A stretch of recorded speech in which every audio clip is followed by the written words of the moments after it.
इस कहानी के शुरू में हमें बताया जाता है कि 2025 का वक्त चल रहा है और एलियंस पूरी तरह इस अर्थ पर कब्जा कर चुके हैं। यहाँ की गवर्नमेंट को भी उन्होंने अपने साथ मिला लिया है और हर शहर के दरमियान में 300 मीटर ऊंची दीवारें बना दी गई हैं। यानी एलियंस ने लोगों के फ्रीडम को बिल्कुल खत्म कर दिया। वो इंसानों को सिर्फ अपने मकसद के लिए इस्तेमाल कर रहे हैं। एक शहर से दूसरे शहर जाने के लिए लोग इलीगल तरीके अपनाते हैं। जैसे अब विल लॉस एंजलिस से इलीगली दूसरे शहर जाना चाहता है, जहाँ एलियंस की बनाई दीवार की वजह से उसका बेटा रह गया था। एक आदमी उसे सामान के ट्रक पे बिठाकर उसके ऊपर बहुत सी आइस रख देता है। ट्रक जैसे ही दूसरे शहर की बाउंड्री पार करने वाला था, उससे पहले ही ट्रक उसमें लगाए बॉम्ब की वजह से ब्लास्ट हो चुका था। विल किसी तरह अपनी जान बचाकर इस जलते ट्रक से निकलने में तो कामयाब हो गया, लेकिन पुलिस के हाथों उसे अरेस्ट कर लिया गया। दूसरी तरफ हमें विल की वाइफ केटी को दिखाया जाता है, जो एक हॉस्पिटल में इंसुलिन खरीदने गई है। इस टाइम पर इंसुलिन भी बैन कर दी गई है एलियंस की तरफ से। सिर्फ इंसुलिन ही नहीं, ऐसी सभी जरूरी मेडिसिन जिनकी वजह से इंसान जिंदा रह पाते थे, जिन मेडिसिन के ना मिलने पर इंसान मर भी सकते हैं। और एलियंस यही चाहती है कि इस दुनिया में बस फिट इंसान रहे। यहाँ वो इलीगली इंसुलिन खरीदने के बदले में शराब की बोतल ऑफर करती है, लेकिन उसे इस मर्तबा इंसुलिन एक्सपायर मिली थी। अपने आप को धोखा देने के गुस्से में उसने यहाँ गन निकाल ली। सभी उसे देखकर डरने लगे। यहाँ किसी भी शहरी को गन रखना भी मना था, और अगर एलियंस के किसी भी ड्रोन की नजर केटी पर पड़ जाती तो समझो उसकी जान यही चली गई थी। केटी वापस घर आ जाते हैं। रात काफी हो चुकी थी। विल अभी तक घर नहीं आया था। उसे विल की टेंशन हो रही थी। वो विल को ढूंढने के लिए बाहर भी नहीं जा सकती थी, क्योंकि इंसानों का रात में बाहर निकलना भी मना है। इसी दौरान परेशानी में उसकी बहन उसके घर आती है और केटी को बताती है कि उसकी बेटी की तबीयत बहुत ज्यादा खराब है। उसे भी इंसुलिन की शदीद जरूरत है, लेकिन इंसुलिन केटी के पास भी नहीं थी। वो ये कर इंसुलिन अरेंज कर सकता था वो विल था। वो विल का पता करने के लिए अपनी जान पे खतरा मोल लेकर बाहर निकल जाती है। विल के पुराने दोस्तों से उसका पता पूछती है, लेकिन किसी को भी नहीं मालूम कि विल कहाँ है। अभी वो घर के वापस रास्ते में ही थी कि अचानक उसे एक ड्रोन दिख जाता है। इससे पहले कि ये ड्रोन केटी को देखकर केटी को शूट कर देता, केटी पास ही खड़े मिलिट्री ट्रक के नीचे छुप जाती है। उसकी अच्छी किस्मत कि ये ड्रोन इस मिलिट्री ट्रक का ही था, जो ट्रक के साथ साथ खुद भी यहाँ से चला गया था। फाइनली केटी की जान बच गई। अगली सुबह वो दोबारा विल का पता करने के लिए निकली। विल को हर पॉसिबल जगह ढूंढने के बाद वो हॉस्पिटल गई, जहाँ बहुत अफरा तफरी मची थी। उसे बताया गया कि कल एक ट्रक ब्लास्ट हुआ है और उसी एक्सीडेंट की वजह से यहाँ इतने लोग एडमिट हैं। हॉस्पिटल में अफरा तफरी का फायदा उठाते हुए वो स्टोर रूम में जाकर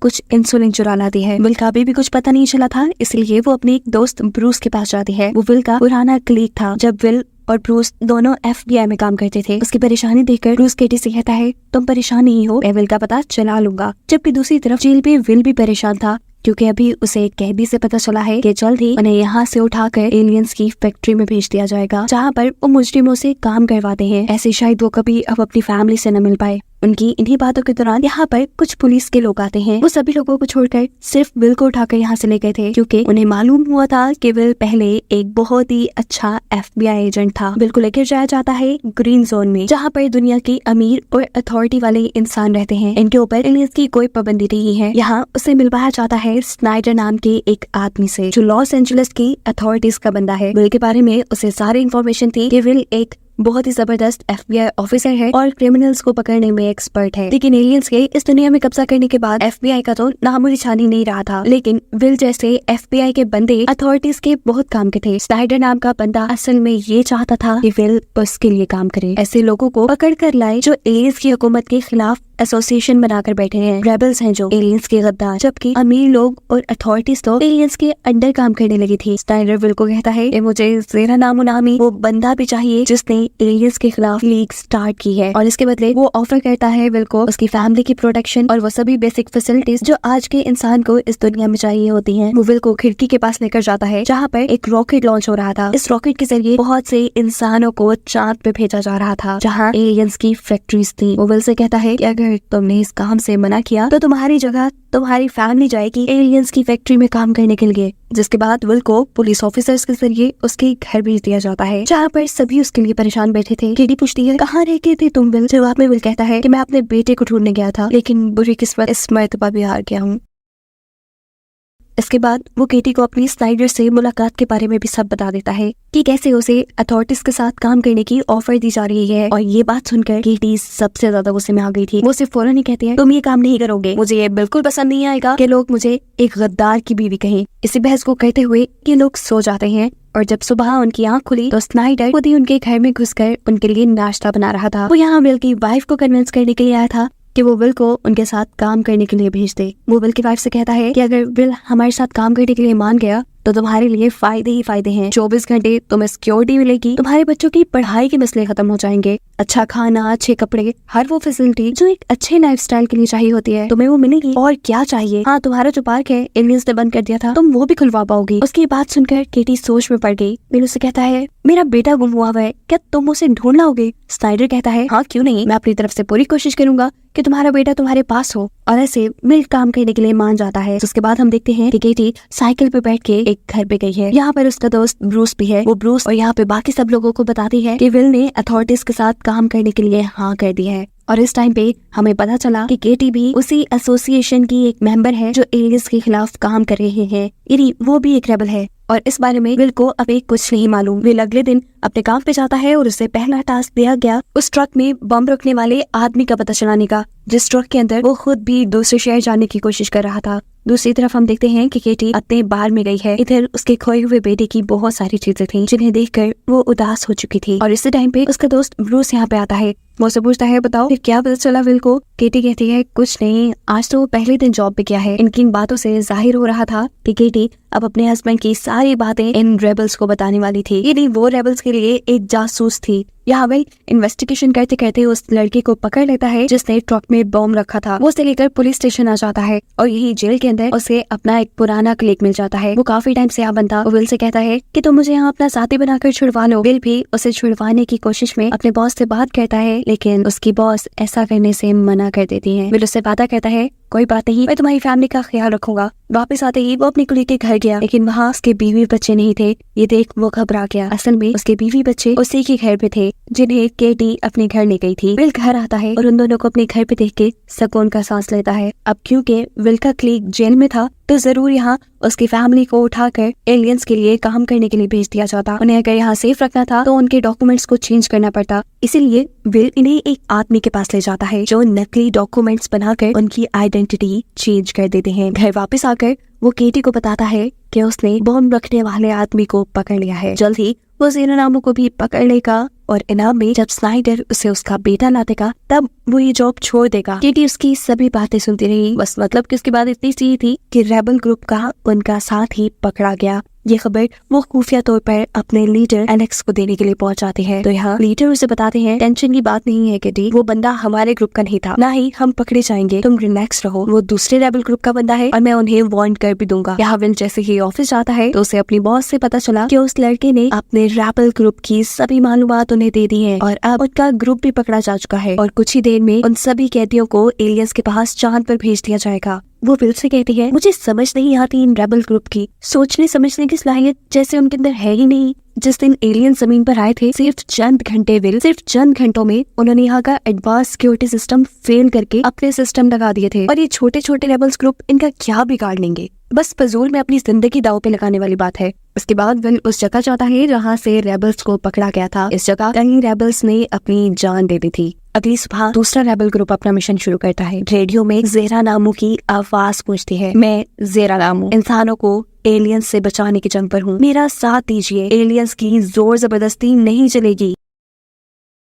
पूरा लॉस एंजलिस उन्हें सुन रहा था। रेडियो के सिग्नल्स को ही ट्रैक करते हुए पुलिस उसी बिल्डिंग तक पहुंच जाती है जहां से ये ट्रांसमिशन ऑन एयर थी। वो आदमी बिना वक्त ज़ाया किए यहाँ से भाग जाता है, जबकि यही हम विल के बेटे ब्रायन को ही देखते हैं जो इस रिकॉर्डिंग की तमाम कैसेट्स निकाल कर जल्दी से अपने घर जाकर छुपा देता है और पुलिस को यहाँ कुछ नहीं मिलता। दूसरी तरफ केटी भी आज पहली मर्तबा रेबल्स के साथ ऑपरेशन के लिए निकली है। टारगेट है उनका एक फूड ट्रक जो कि अथॉरिटीज का है। ऑपरेशन के दौरान केटी का एक साथी जख्मी हो जाता है। उसे बचाने की कोशिश करती है पर ब्रूस जो उन्हीं का साथी था इस जख्मी इंसान को पूरी तरह शूट करके मार देता है। उसे समझ नहीं आई कि ब्रूस ने ये क्या किया। कितनी देर वो यहाँ सुन खड़ी रही। ड्रोन्स भी यहाँ आ चुके थे जो इन्हें देखकर इन्हें शूट ही कर देता है पर ब्रूस उसे छुपा लेता है। घबराई हुई केटी घर पहुँचती है तो उसके सांस में सांस नहीं था। वो डिस्टर्ब थी, एक ट्रॉमा में जा चुकी थी। अपने आप को वो बाथरूम में बंद कर लेती है और पागलों की तरह अपने ऊपर से अपने साथी का लगा खून साफ करने लगती है। दूसरी तरफ इसी क्राइम सीन के ऊपर पुलिस भी पहुंच चुकी थी। पुलिस के साथ तो विल भी था। पुलिस यहाँ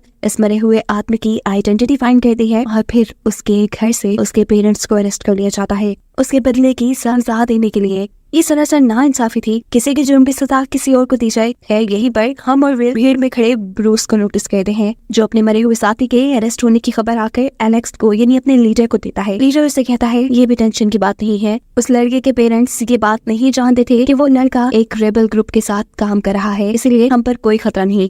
फौरन बाद ब्रूस अब केटी से मिलने के लिए जाता है। केटी से पूछती है कि आखिर तुमने अपने साथी को क्यों मारा। वो कहता है अगर मैं ना मारता तो पुलिस उसे टॉर्चर कर करके उसकी जिंदगी हराम कर दी थी। सारे टॉर्चर से बचाने के लिए मैंने उसे मार दिया, लेकिन अब पुलिस ने उनके पेरेंट्स को पकड़ लिया है। तो विल से पता चलाना होगा कि इन्वेस्टिगेशन में उसके पेरेंट्स क्या कह रहे हैं। यहाँ दिखाया जाता है कि विल का बेटा ब्रायन अपने दोस्त के भाई की जान बचाने के लिए एलियंस की बनाई दीवार के अंदर चला गया है। उसकी फ्रेंड उसे बताती है कि इसी दीवार के जरिए शहर के दूसरे हिस्से में भी जाया जा सकता है। दूसरी तरफ हमें दिखाया जाता है कि विल की टीम जगह जगह रेबल्स को पकड़ने के लिए छापे मार रही थी। ऐसे में वो केटी के मरे हुए साथी के घर पे पहुंच जाता है, जहाँ से उसे बहुत से रेबल्स के वेपन मिलते हैं, जिसे वो अपनी कस्टडी में करते हुए यहाँ से जा चुका था। जैसे ही ये बात रेबल ग्रुप को पता चलती है तो वो केटी से इस चीज की शिकायत करने के लिए आ जाते हैं और उसको धमकी देते हैं कि अगर विल ने वो वेपन्स वापस ना किए तो तुम्हारी फैमिली के साथ बहुत बुरा होगा। यहाँ केटी को किसी चीज की परवाह नहीं थी सिवाय अपनी फैमिली के। इसी रात हम देखते हैं कि केटी का बाहर भी ओपन हो चुका है,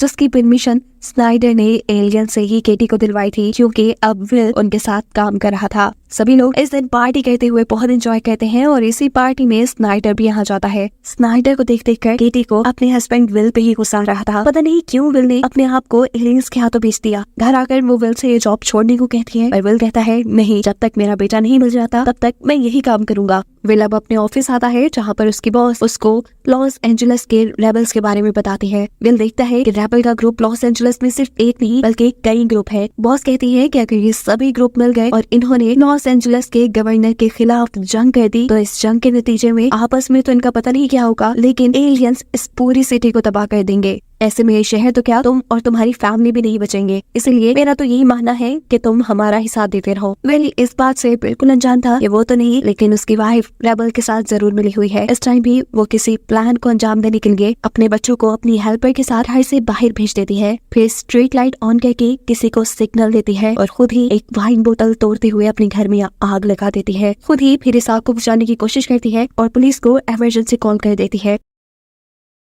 इस टाइम पुलिस के साथ विल और उसकी बॉस भी घर आए थे। विल के घर में आग लगी थी, उसे टेंशन थी कि किसने लगाई है, लेकिन यहाँ उसकी बॉस तो उल्टा उसके घर की तलाशी लेने पे ही तुली थी और ये बात उसे गुस्सा दिला देती है। खैर विल की फैमिली को विल के ऑफिस लेकर आया जाता है, जहाँ पर विल की बॉस विल की वाइफ से कहती है टेंशन लेने की जरूरत नहीं है केटी, तुम्हारी और तुम्हारी फैमिली की जिम्मेदारी बिल्कुल हमारी है। इवन हमने तो तुम्हारे नेबर्स तक को वार्न कर दिया है कि अगर कुछ भी उल्टा सीधा तुम्हारे या तुम्हारे घर के साथ हुआ तो जिम्मेदारी उनकी होगी। ये सुनकर केटी को अच्छा नहीं लगा, क्योंकि अब सारे नेबर्स उनसे डरने लगेंगे। कुछ सवालों के और जवाब देने के बाद वो यहाँ से उठ के चली जाती है। फौरन बाद विल की बॉस विल को अपने रूम में बुलाती हैं और उसे उसके बेटे के रूम से मिली कैसेट्स दिखाती हैं, जो कि पूरी की पूरी ज़ेरा नामों की रिकॉर्डिंग से भरी थी। उसे कहती है तुम्हें अपने बेटे पे ध्यान रखना चाहिए विल, इन कैसेट्स की टेंशन न लो, मैं इसके बारे में किसी को नहीं बताऊंगी। विल परेशान हो जाता है, घर जाकर अपने बेटे से उन कैसेट्स के बारे में पूछता है तो उसका बेटा उससे बिल्कुल नहीं घबराता और कहता है कि मैं बस इंसानों का फ्रीडम चाहता हूँ। और इस टाइम विल को एक पोस्टर भी दिखाता है और कहता है कि ज़ेरा नामू एक नया ब्रॉडकास्ट करने वाला है और मैं यहाँ पर भी उसका साथ दे रहा हूँ। विल के पास अल्फाज नहीं थे कि वो कैसे अपने बेटे को रोके।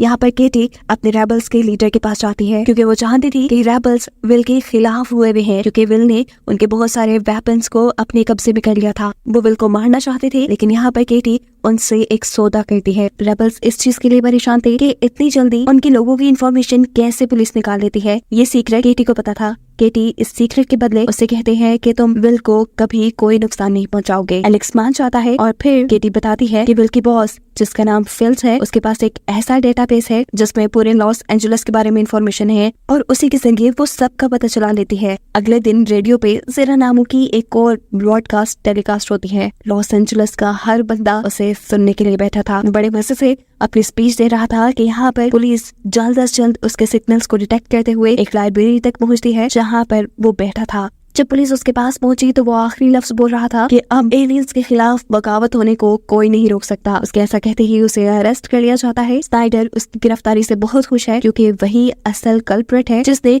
इन सारी एसोसिएशंस को हवा दी हुई थी। वो गवर्नर को भी ये खुशखबरी बता देता है कि ज़ेहरा नामू पकड़ा गया है, लेकिन विल का इतना पुराना एक्सपीरियंस उसे कह रहा था कि ज़ेहरा नामू अगर कोई ऐसा बंदा है जिसने ये पूरी लीक चलाई है, इतनी आसानी से वो पकड़े जाने वाला नहीं। ये बात जाकर वो स्नाइडर को भी बताता है और उसकी बातें सुनकर स्नाइडर का क्रश आता है, क्योंकि उसने तो गवर्नर को भी ये बात बता दी है। ये लोग अब उस आदमी से इन्वेस्टिगेशन करते हैं और सच में पता चलता है कि वो आदमी तो ज़ेहरा नामू है ही नहीं, वो तो बस एक एक्टर है और जो स्पीच वो ब्रॉडकास्ट में कर रहा था वो तो उसे एक पाइप में लिखी हुई मिली थी। इसके बाद हम देखते हैं कि विल की बॉस केटी से मिलने के लिए आई है। वो उससे कहती है, लकी हो तुम जो तुम्हारा हस्बैंड तुम पे इतना बिलीव करता है कि बिल्कुल चेक एंड बैलेंस नहीं रखता, लेकिन मुझे तुम्हारी हर चीज की इन्फॉर्मेशन है। मैं तुम्हें सिर्फ इतना वार्न करने आई हूँ कि अगर तुम्हें तुम्हारी फैमिली और तुम्हारे हस्बैंड की प्रोटेक्शन चाहिए तो तुम हमारा साथ दो, ना कि रेबल्स का। जिसके बाद वो अपने घर चली जाती है। यहाँ पे पहली मर्तबा हम उसके हस्बैंड को देखते हैं जो बिल्कुल पैरालाइज्ड था। वो उससे कुछ बातें करती है और उठकर जैसे ही पीछे की तरफ देखती है तो वहाँ ब्रूस खड़ा था। वो ब्रूस को जानती थी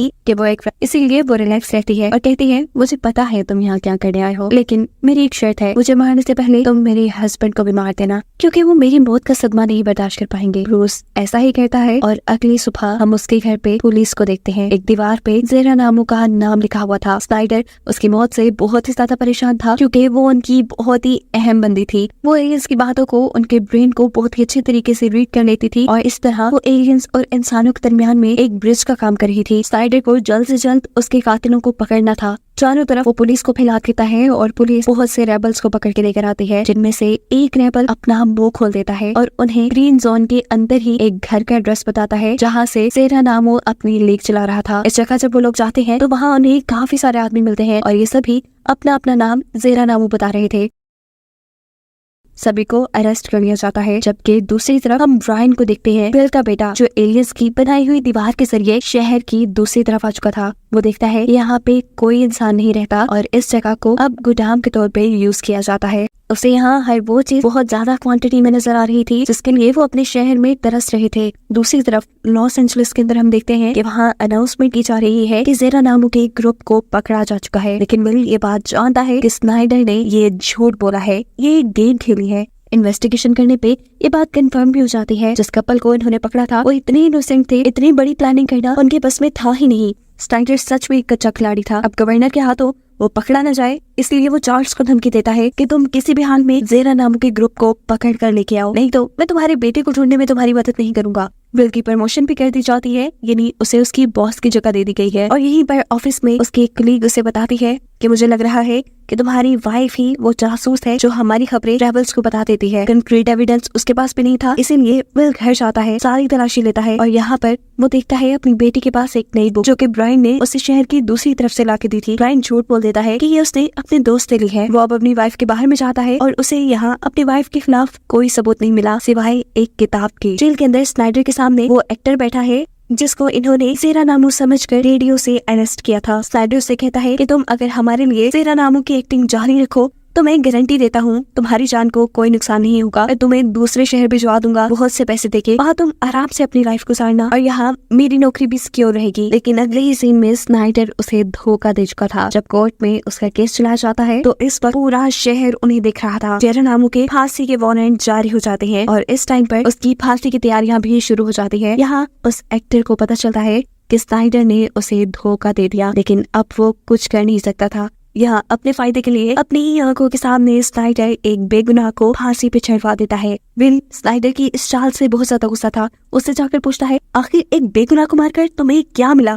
तुम पागल हो गई हो। स्नाइडर जवाब देता है, पब्लिक जोश में थी, मुझे उन्हें काम डाउन करना था और ऐसा करने के लिए किसी को तो कुर्बानी देनी ही थी। सब लोग अब रिलैक्स हो चुके हैं कि ज़ेहरा नामू मर चुका है, लेकिन अब मुझे टाइम मिल गया है ज़ेहरा नामू को ढूंढने का। यहाँ से अब विल और स्नाइडर निकलते हैं अपनी दूसरी मीटिंग के लिए, लेकिन ज़ेहरा नामू को मारने के गुस्से में बहुत से रेबल्स भी इनके पीछे पड़ चुके थे। पुलिस के भेस में इन रेबल्स के दरमियान में ब्रूस भी बैठा था, जो अपने साथ सिक्योरिटी वैन में बैठे असल पुलिस ऑफिसर्स को शूट करके मार देता है। जिसके बाद सभी अपनी गाड़ी से निकलते हैं और स्नाइडर को मारने के लिए उसकी गाड़ी के ऊपर धड़ाधड़ शूट करना स्टार्ट कर देते हैं। उसकी गाड़ी बुलेट प्रूफ थी, इसीलिए दो रेबल्स उसकी गाड़ी को तोड़ने की कोशिश करते हैं बार बार शूट करके, लेकिन यहाँ पर भी अपनी गन से उन्हीं को शूट करते हुए तेजी से गाड़ी मोड़कर स्नाइडर को बचाकर अपनी वाइफ के वाहन में ले आता है, जिसे अपने पास देखते ही केटी को गुस्सा आ चुका था। वो विल से कहती है, तुम इस धोखेबाज इंसान के लिए अपनी जान को क्यों खतरे में डाल रहे हो? ये मर रहा था तो इसे मरने देते। पर विल उसे कहता है, मैं इसे तब तक नहीं मरने दे सकता जब तक मेरा बेटा मुझे नहीं मिल जाता। यहाँ विल का फोन काम नहीं कर रहा था।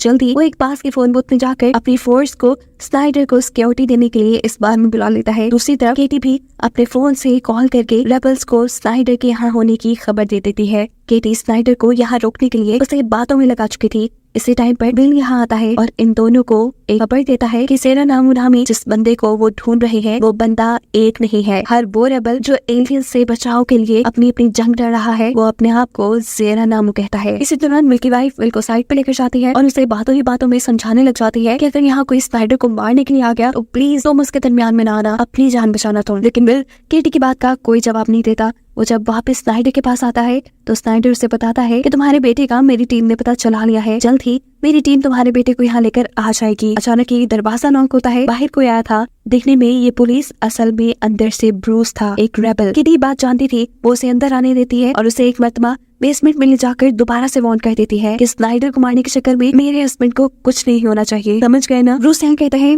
मैं इस चीज की गारंटी नहीं दे सकता, उसको ही शौक है हमारी हर चीज में टांग अड़ाने का। विल को भी पुलिस के साथ में यहाँ आने का पता चल चुका था। केटी उससे कहती है कि पुलिस वाला सिर्फ तलाशी में निकले आया था, लेकिन विल जानता था कि जरूर ये पुलिस के भेस में कोई रेबल था। वो यहाँ स्नाइडर को मारने आने वाले थे, इसीलिए वो इस बार के सभी दरवाजे अच्छे तरीके से बंद कर लेता है। विल जब ये सब कर रहा था तब यहाँ स्नाइडर दोबारा विल की वाइफ से कहता है कि तुम्हारा बेटा जल्दी यहाँ आ जाएगा। उसके मुंह से ये बात सुनते ही केटी को इतना गुस्सा आता है कि वो उसे मारने लग जाती है, क्योंकि वो हर छोटी बड़ी बात में उन्हें उनके बेटे के नाम पे ब्लैकमेल किया करता था। इसी दौरान हम देखते हैं कि इस बार को चारों तरफ से रेबल्स ने घेर लिया है। वो बार का दरवाजा तोड़ने की कोशिश करते हैं, लेकिन आगे विल के लगाए हुए लॉक्स की वजह से वो इसमें कामयाब नहीं होते।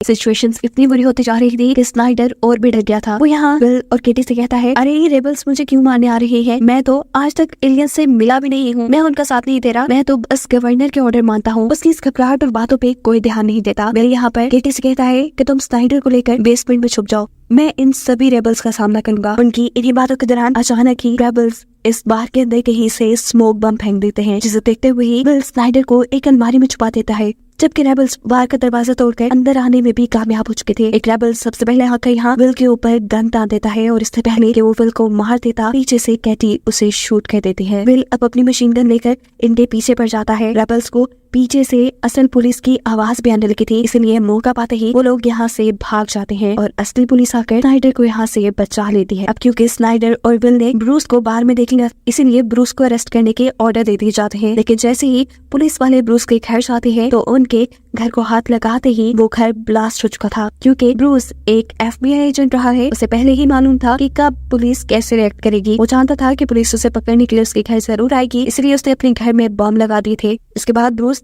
पुलिस वालों को यकीन दिलवाने के लिए कि वो मर गया है, अपने ही कद और साइज की एक डेड बॉडी अरेंज करता है और उसे एक कार में रखकर जला देता है। ये सब काम वो एलेक्स सिंह ने अपने लीडर के साथ मिलकर कर रहा था और यहाँ एलेक्स उससे कहता है कि केटी धो के पास निकली। वो डबल गेम खेल रही है, एक तरफ तो वो हम रेबल्स के साथ है और दूसरी तरफ वो विल का साथ दे रही है। जबकि यहाँ कैटी अब रेबल से कांटेक्ट करने की भरपूर कोशिश में थी, लेकिन जब वो लीडर से या ब्रूस से कोई कांटेक्ट नहीं कर पाती तो उसे खुफिया तरीके से रेबल्स की मीटिंग का एक मैसेज मिलता है। मीटिंग पॉइंट पे पहुंचने पर उसे पता चलता है कि यहाँ सभी लोग नहीं थे, सिर्फ वो ब्रूस से मिलने के लिए यहाँ आई थी। ब्रूस उससे पूछता है कि आखिर तुमने अपने ही साथी को क्यों मारा? केटी से कहती है कि मैंने बार बार तुमसे कहा था कि चाहे जो भी हो जाए विल को नुकसान नहीं पहुंचाएगा कोई, और वो विल को ही मारने वाला था, इसीलिए मैंने उसे मार दिया। लेकिन ब्रूस को उसके ऊपर एतबार नहीं था, इसीलिए वो ब्रूस को यही छोड़कर यहाँ से चली जाती है। ब्रूस अब अपनी एक और साथी से मिलने के लिए जाता है, जहाँ वो उसे बता रहा था कि एलेक्स ने केटी को मारने के ऑर्डर दे दिए हैं, लेकिन वो मेरी बहुत अच्छी दोस्त है, मैं उसे मार नहीं पाया। यहाँ विल अपनी सारी तफ्तीश करने के बाद स्नाइडर के पास जाता है और उसे बताता है कि उन्होंने ब्रूस के बारे में पता चला लिया है।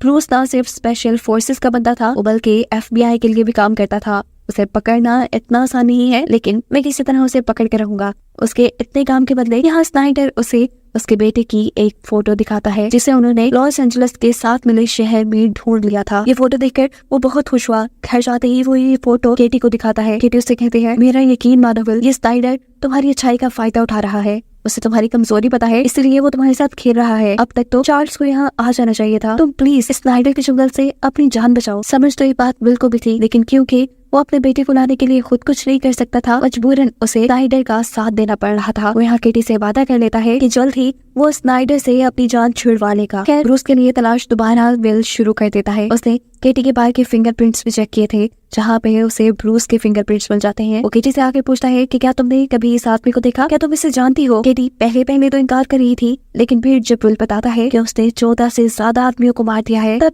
केटी कहती है हाँ शायद ये एक मर्तबा मेरे बार में आया था और कुछ ऐसे कह रहा था कि शायद ये अपने मॉम डैड के साथ रहता है। पुलिस ब्रूस के पेरेंट्स का घर पता चलाने में लग जाती है, जबकि यहाँ पे ब्रूस और केटी की म्यूचुअल फ्रेंड केटी के पास आती है। केटी परेशान थी, वो उससे पूछती है कि क्या ब्रूस ने 14 से 15 लोगों को मारा है, जिस पर उसकी दोस्त बताती है हाँ उसने मारा है, लेकिन जो काम हम कर रहे हैं उसमें ऐसी छोटी मोटी कुर्बानियां देनी पड़ जाती है। यहाँ केटी उससे कहती है तुम्हें पता है वो मुझे भी मारने वाला था, लेकिन मैं उसका शिकार बनते बनते रह गई। खैर जो भी था, ब्रूस उसका दोस्त था और वो उसके साथ काम करती थी, इसीलिए वो ब्रूस को ये इत्तला कर देती है कि विल ने उसके पेरेंट्स का घर पता चला लिया है और जल्द ही पुलिस उसे मारने के लिए उसके पास होगी। अब जैसे ही पुलिस उसके घर पे आती है तो वहाँ उन्हें ब्रूस नहीं मिला।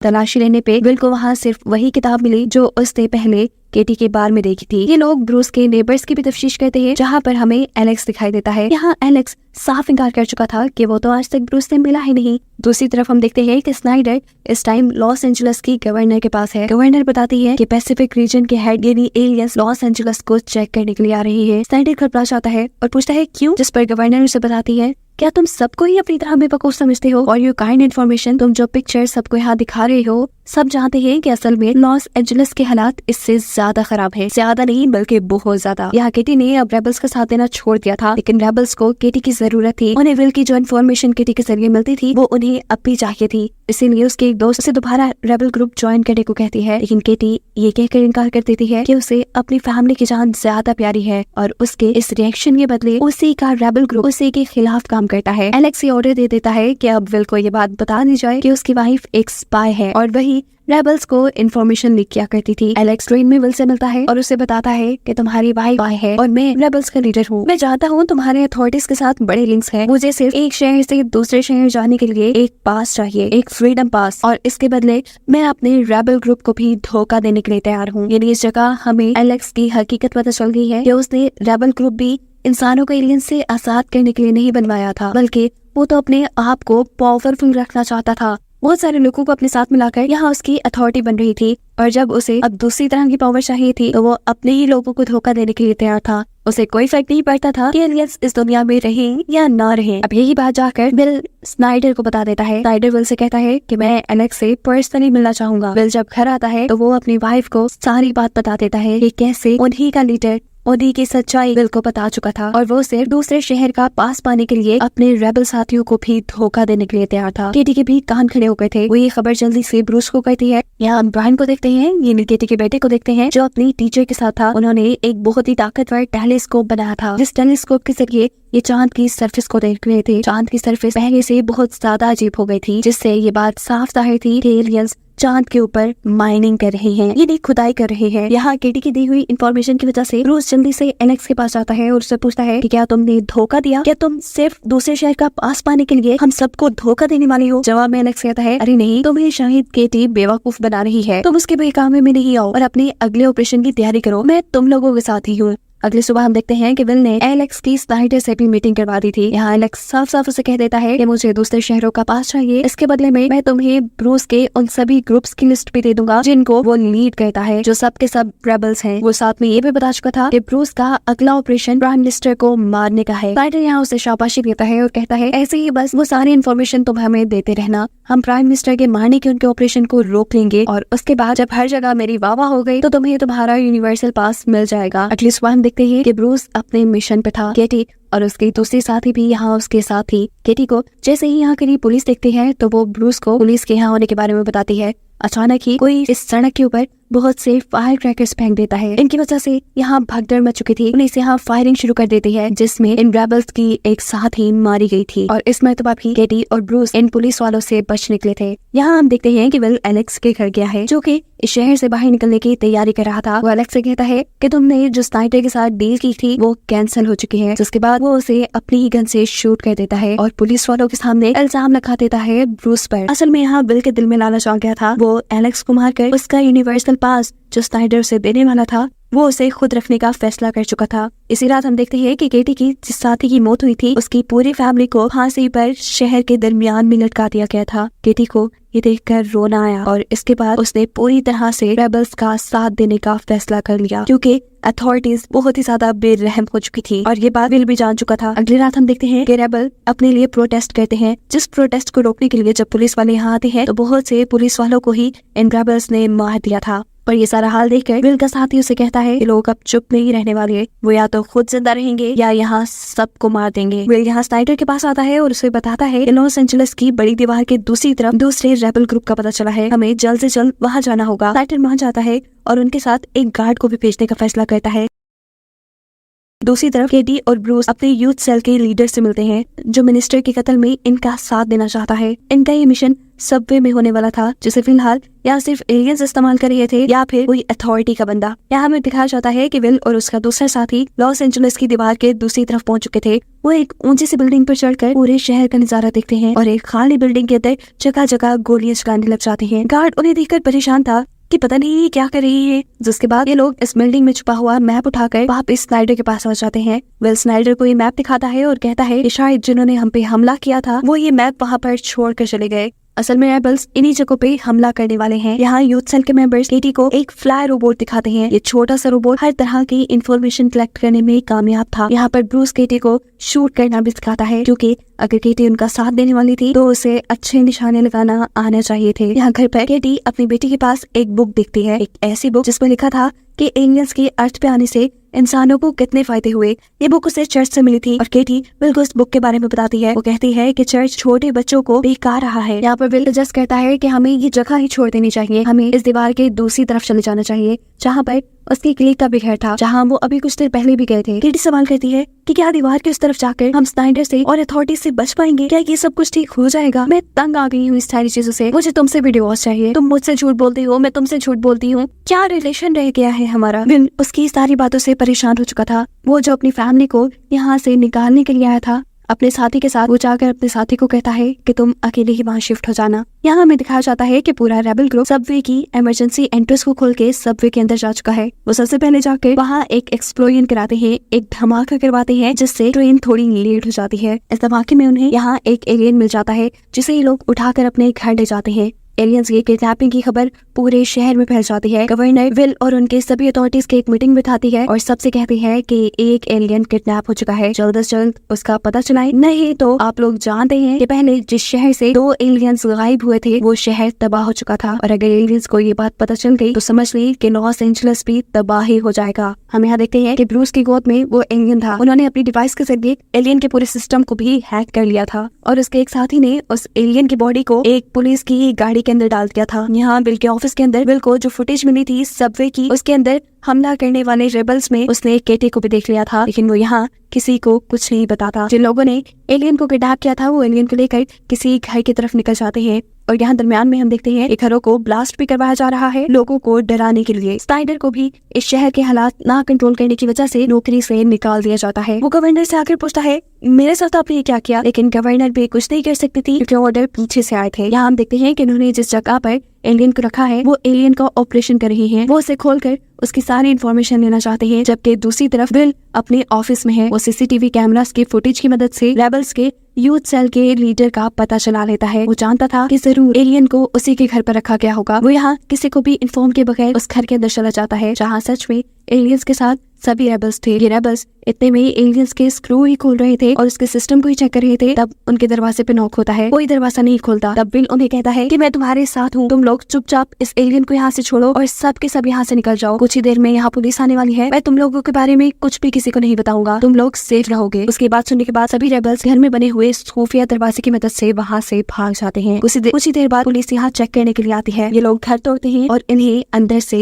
एलियन मिल जाता है। एलियन के मिलने की वजह से स्नाइडर की जॉब वापस बन गई थी। वो यहाँ इसके इनाम में विल को एक यूनिवर्सल पास देता है, जिसकी मदद से वो किसी भी शहर में फ्री में घूम सकता था और इसकी मदद से वो अपने बेटे को भी हासिल कर सकता था। हेलीकॉप्टर में एलियंस को यहाँ से ले जाया जा चुका था। विल अब अपने बेटे को ढूंढने के लिए शहर से बाहर निकल जाता है, जबकि केटी अपना मिशन पूरा करके अपने घर वापस आई थी, जो कि बिल्कुल खाली था। और उसको यहाँ दिखाते हुए ये सीरीज यहीं खत्म हो जाती है।